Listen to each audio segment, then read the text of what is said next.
안녕하세요. 유기화학 기초개념 두 번째 강의입니다. 저번 강의와 이번 강의는 본격적인 유기화학 공부에 앞서 일반화학에서 중요했던 개념들을 되돌아보고 있습니다. 유기화학은 탄소를 가진 분자가 반응하는 것, 즉 공유결합이 깨지고 생성되는 것이죠. 그래서 저번엔 공유결합을 살펴봤고 오늘은 반응의 자발성과 속도에 대해 다루겠습니다. 반응은 두 가지 관점에서 살필 수 있습니다. 첫 번째로 연력학은 반응이 자발적으로 일어나느냐를 봅니다. 두 번째로 반응 속도로는 반응의 속도를 봅니다. 연력학에서 반응이 자발적이려면 세 가지로 접근할 수 있습니다. 그런데 이 셋이 알고 보면 똑같은 얘기를 하는 거예요. 먼저 우주의 엔트로피가 증가해야 합니다. 즉 개와 주위의 엔트로피가 증가해야 해요. 이때 엔트로피란 무질서도의 척도입니다. 두 번째 관점은 개의 엔트로피와 개의 엔탈피를 통해 자발성을 결정합니다. 엔탈피는 반응 시에 방출하거나 흡수하는 열이에요. 개의 엔탈피가 감소하면 개에서 주위로 열이 방출되는 걸 의미하는데요. 그 결과 주위의 엔트로피가 증가합니다. 결국에는 개의 엔트로피와 주위의 엔트로피 변화를 보는 것과 같아요. 세 번째 관점은 깁스 자유 에너지가 증가할 때 반응이 자발적인데요. 나중에 보겠지만 우주의 엔트로피가 증가하는 것과 깁스 자유 에너지가 감소하는 것은 완전히 같습니다. 두 번째로 반응 속도로는 활성화 에너지가 낮아야 속도가 빠른 것이 핵심입니다. 이 둘은 직접적인 관련이 없어요. 자발적이라고 반응이 빠른 게 아닙니다. 예를 들어서 다이아가 흑연으로 변하는 건 자발적이지만 매우 느리기 때문에 그걸 관찰한 인간은 없을 거예요.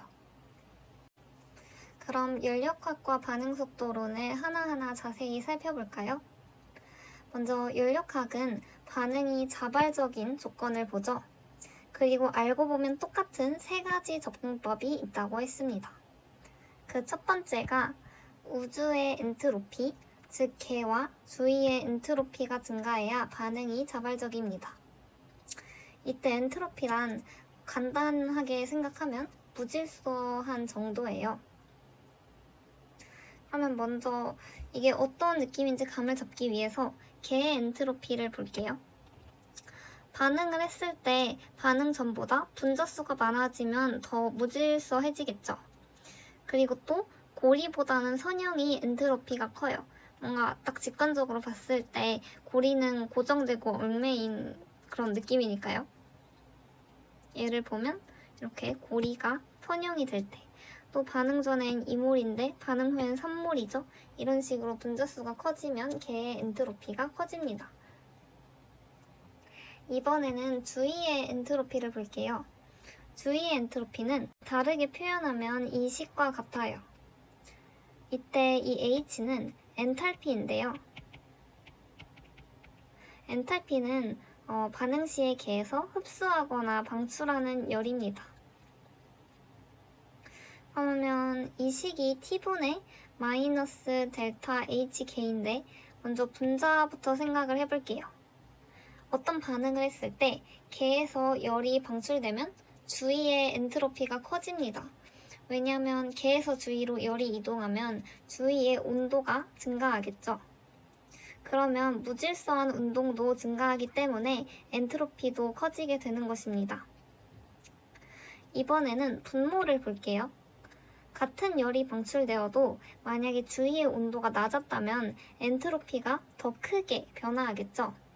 그래서 극적인 변화가 일어나기 때문에 이러한 조건에서 주위의 엔트로피가 더 크게 커집니다. 이렇게 개와 주위의 무질서함이 어떻게 바뀌는지 보고 그 총합이 우주의 엔트로피를 증가시킨다면 자발적인 반응이 됩니다. 두 번째로는 개의 엔트로피 그리고 개의 엔탈피가 반응의 자발성을 결정합니다. 아까 설명 설명을 드렸기 때문에 눈치가 빠른 분들은 눈치채셨을 텐데요.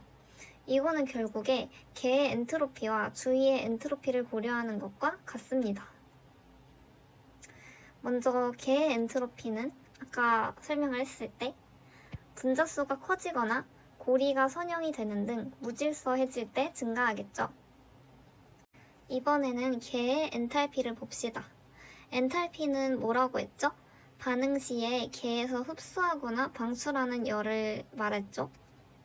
그런데 아까 설명을 했듯이 주위의 엔트로피 변화는 마이너스 중요해요. 마이너스 t분의 델타 H 개와 같습니다. 이게 왜 그런지 한번 설명을 해볼게요. 만약에 반응을 했을 때 개에서 열을 방출한다고 생각을 해봅시다. 그러니까 열을 방출하는 건 발열 반응이죠. 그러면 개는 열을 잃으니까 에너지가 감소하겠죠. 그래서 엔탈피가 감소합니다. 즉 엔탈피 변화가 음수가 되는 거예요.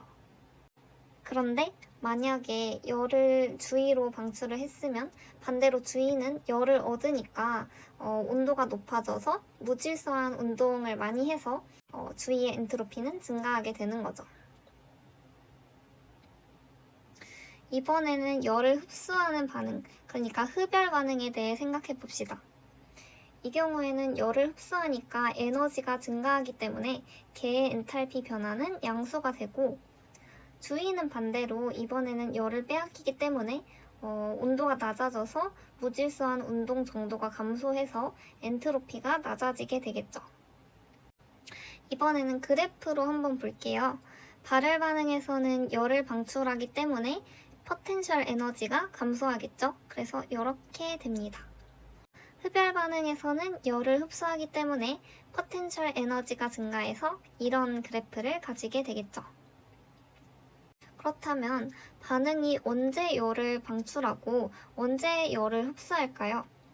그거는 반응에서 깨지고 생성되는 결합이 결정하게 됩니다.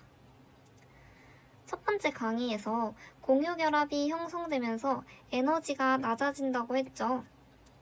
이처럼 결합이 형성되면 에너지가 방출되고 결합이 깨지려면 에너지가 흡수되어야 합니다. 그런데 반응은 결합이 깨지고 생성되는 과정이죠. 그러니까 열을 흡수하고 방출하기 마련입니다. 흡수하는 열이 더 크냐 아니면 방출하는 게 더 크냐의 문제가 되는 거예요. 만약에 강한 결합, 즉 안정한 결합일수록 결합이 생길 때 열을 많이 방출하고 깨지려면 많이 열이 필요할 것입니다. 이 표를 보면 결합마다 다른 결합 에너지를 가지는 걸 알 수 있죠. 이게 다르다고 생각을 하시면 돼요. 그래서 강한 결합일수록 많은 에너지가 깨기 위해서 필요하고 생성될 때는 반대로 많은 에너지를 방출한다. 그러면 한번 예로 이 반응을 볼까요? 생성물이 생기면서 방출되는 에너지가 있을 것이고 반응물이 깨지면서 흡수되는 에너지가 있을 거예요. 이 표를 보면 그거를 대략적으로 파악을 할 수 있는데요. 예를 들어서 여기서는 55가 있죠. 그러면 5의 이중결합 498. 얘가 깨지려면 498만큼이 필요하겠죠. 근데 kJ/몰이니까 곱하기 3까지 해주어야 할 겁니다. 얘는 깨져야 하니까 얘가 받아야 하는 엔탈피가 될 거고요. 뭐 반대로 이 경우에서는 CO. 이 CO가 생성되려면 이만큼 736. 이 결합이 두 개 있죠. 곱하기 2. 이만큼이 생성되면서 방출될 겁니다. 근데 이게 2몰이니까 곱하기 2가 될 거고요. 나머지도 그런 식으로 계산을 하면 돼요. 그러면 뭐 이런 식이 나오고 그렇게 해서 깨질 때 흡수되는 열, 결합이 생성될 때 방출되는 열을 계산을 해보니까 그 총합은 이렇게 나온다. 이렇게 결합 에너지를 이용해서 대략적인 엔탈피 변화를 알 수 있습니다. 개의 엔탈피 변화예요. 반응식 쓸 때 가끔 이런 거 써주죠? 이게 바로 엔탈피 변화입니다. 세 번째 접근법은 깁스 자유 에너지 변화입니다. 얘는 왜 생겼냐 하면 개의 엔탈피와 엔트로피를 가지고 자발성을 판단할 수 있는 변수를 간단하게 하나로 만들고 싶었기 때문이에요. 그래서 깁스 자유에너지는 이렇게 개의 엔탈피 변화 빼기 온도 곱하기 개의 엔트로피 변화입니다. 얘가 음수면 자발적이에요. 그런데 왜 깁스 자유에너지가 감소하면 반응이 자발적이냐? 그건 왜 그러냐면 한번 이 식을 마이너스 t로 나눠볼게요. 그러면 이렇게 되고 얘는 뭔가 익숙하지 않나요? 바로 주위의 엔트로피 변화였죠. 그래서 결국에 깁스 자유에너지가 감소하면 우주의 엔트로피가 증가한다고 해석할 수 있습니다. 지금까지 세 가지 접근을 알아보았고 이제 온도와 자발성이 어떤 관계인지 볼게요. 같은 반응이어도 온도에 따라 자발적일 수도 있고 비자발적일 수도 있습니다. 물론 항상 자발적이거나 항상 비자발적인 경우도 있어요. 예를 들어서 개의 엔트로피가 증가하고 주위의 엔트로피도 증가하면 늘 자발적이고 만약 그 반대면 항상 비자발적이겠죠. 그런데 만약 이런 경우는 어떨까요?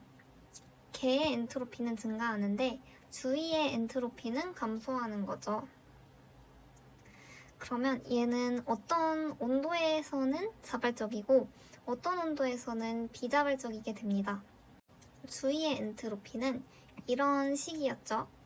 그래서 온도가 높으면 얘가 분모가 커지니까 주위의 엔트로피 변화는 작아질 것입니다.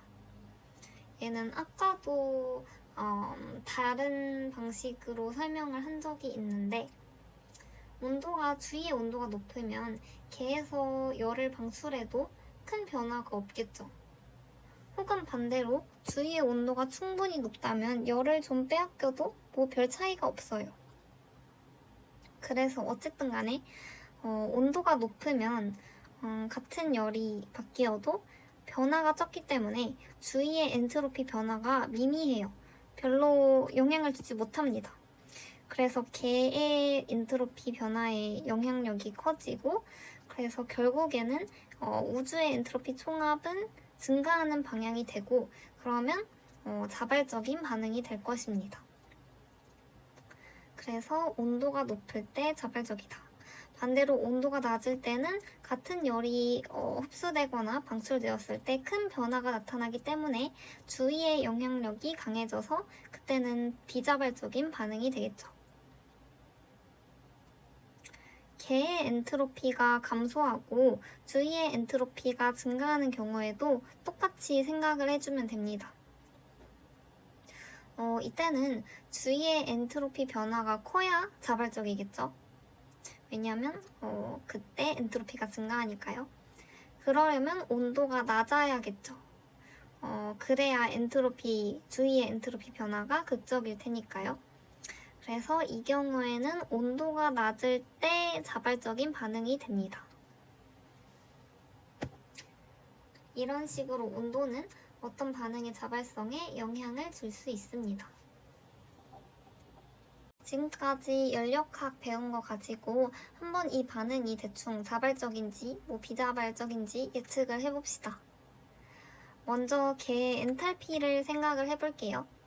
예를 보면 뭔가 두 개의 파이 결합이 깨지고 두 개의 시그마 결합이 생기는 것 같은 효과가 나타나죠. 그런데 시그마 결합이 더 강한 결합이죠. 그렇기 때문에 생성되는 결합의 세기가 더 크니까 방출되는 열이 더 커지겠습니다. 그러면 발열 반응이기 때문에 엔탈피 변화는 음수가 됩니다. 이번엔 개의 엔트로피 볼게요. 선형 분자들이 고리 분자가 되고 분자 수도 2개에서 1개로 줄어들어요. 그래서 개의 엔트로피는 감소합니다. 그럼 이렇게 되면 딱 결정을 내리기가 애매하죠. 왜냐면 엔트로피를 생각하면 비자발적인 반응인데 엔탈피를 생각하면 자발적인 반응이 되니까요. 이런 경우에는 온도가 중요한 역할을 하죠. 깁스 자유 에너지 식을 보면 낮은 온도일 때 자발적일 거라고 예측을 할 수 있습니다. 왜냐하면 얘가 음수가 되어야 하고 얘는 이미 음수고 여기에는 음수 대입하면 양수가 되기 때문에 얘가 양수가 되면 안 좋으니까 T가 작아서 얘를 무시하게 만들어줘야겠죠. 지금까지 연력학 살펴봤고 다음으로 반응 속도론을 볼게요. 지금까지는 반응이 자발적인지 봤고 이제 반응이 빠른지 느린지를 생각해 보는 거죠. 반응은 유효한 충돌수가 많이 일어날수록 빨라집니다. 유효하다는 게 하나가 포인트고 또 많다는 게 또 다른 포인트예요. 먼저 반응물의 농도가 크면 당연히 충돌수도 많아지겠죠. 두 번째로 활성화 에너지가 낮으면 반응이 빨라져요. 이게 진짜 중요합니다. 그런데 활성화 에너지가 뭐냐면 반응이 일어나기 위해서 분자가 가져야 할 최소한의 에너지예요. 여기서 유효 충돌이라는 단어를 썼잖아요. 충돌을 한다고 다 반응이 일어나는 게 아니고 특정한 에너지 이상이어야 반응이 일어나는 것입니다. 처음 상태고 이게 나중 상태면 이게 절대 활성화 에너지가 아니에요. 이거는 엔탈피 변화라고 생각을 해야 합니다. 반응물에서 전이 상태까지의 에너지 변화가 바로 활성화 에너지입니다. 막간을 이용해서 전이 상태랑 중간체를 구별을 한번 해볼게요. 이 그래프만 생각하시면 됩니다. 요게 전이 상태, 이렇게 볼록볼록한 게 전이 상태고 이렇게 이런 게 중간체입니다. 전이 상태는 너무 순간적이고 에너지가 높으니까 되게 불안정하죠. 그래서 너무 순간적이라서 분리를 할 수 없는데 중간체는 분리가 가능해요. 또 만약에 이런 식으로 여러 개의 전이 상태가 있어서 여러 개의 활성화 에너지가 있는 경우에는 제일 활성화 에너지가 클 때가 속도를 결정하는 속도 결정 단계가 됩니다. 이 경우에는 얘가 더 크니까 여기서 여기로 넘어가는 이게 속도 결정 단계가 되겠죠. 왜냐면 아무리 다른 부분에서 반응이 빨라도 느린 일 때문에 막히면 소용이 없을 테니까 걔가 속도를 결정하게 됩니다. 세 번째로는 온도가 있습니다. 고온일수록 활성화 에너지 이상인 분자의 비율이 높아져서 반응이 빨라집니다. 얘를 보면 요 저온일 때 얘는 에너지를 나타내고요. 얘는 비율을 나타낸다고 생각을 하면 저온일 때는 에너지가 좀 낮은 쪽이 많고 고온일수록 좀 에너지가 높은 애들의 비율이 많아지게 되겠죠. 그래서 이게 만약에 활성화 에너지다 하면 얘는 이만큼이 되고 얘는 거기서 이만큼이 더 많겠죠. 그래서 유효한 충돌수가 많아지기 때문에 온도가 속도를 빠르게 하는 겁니다. 네 번째로는 분자 배양이 있어요. 특정한 배양을 이룰 때 반응이 일어나기 때문이고요. 다섯 번째로 촉매가 있습니다. 촉매가 있을 때는 활성화 에너지를 낮추어서 반응을 빨라지게 합니다. 이렇게 원래 이랬는데 이 정도로 낮추는 거죠. 그런데 주의할 거는 처음 나중 상태를 변화시키는 건 아닙니다. 처음과 끝은 똑같아요. 연력학과 반응 속도론을 그래프를 통해 이해해 볼게요. 여기서 핑크가 반응 속도론으로 유리합니다. 왜냐면 활성화 에너지를 비교했을 때 더 낮으니까요. 반대로 파랑이 연력학적으로는 유리합니다. 예를 보면 처음 나중 상태의 에너지 차이가 파랑이 더 커요. 그러니까 더 열을 많이 방출한다는 거고 얘는 엔탈피 변화가 크다는 거기 때문에 주위의 엔트로피를 더 크게 증가시켜서 더 자발적이다 라고 생각을 할 수 있어요. 물론 걔의 엔트로피까지 따져봐야 정확히 알 수 있겠지만 엔탈피만 생각했을 때 그렇다라는 겁니다. 마지막으로 헷갈릴 수 있는 개념들을 그래프를 통해 정리했어요. 연력학, 즉 반응이 자발적이려면 깁스 자유 에너지가 감소해야 합니다. 이렇게 그래프를 나타냈을 때 깁스 자유 에너지가 감소하는 거예요. 반면 포텐셜 에너지가 증가하고 감소하는 건 발열 반응과 흡열 반응을 의미할 뿐 이것만으로는 자발성을 아직 결정할 수 없습니다. 엔트로피까지 생각을 해줘야 자발성을 정확하게 알 수 있어요. 그래서 연력학 중의 일부다라고 표현을 해봤습니다. 마지막으로 같은 그래프에서 이게 포텐셜 에너지 처음과 끝의 변화죠. 그런데 그거 말고 이렇게 전이 상태까지의 변화, 이 활성화 에너지가 바로 속도를 결정하게 됩니다. 그래서 반응 속도론에서는 포텐셜 에너지 그래프에서 활성화 에너지 변화를 보면 됩니다. 그래서 반응 속도론에서는 포텐셜 에너지 그래프에서의 활성화 에너지를 보면 됩니다. 오늘은 이렇게 반응에서의 연력학과 속도론에 대해 알아보았습니다.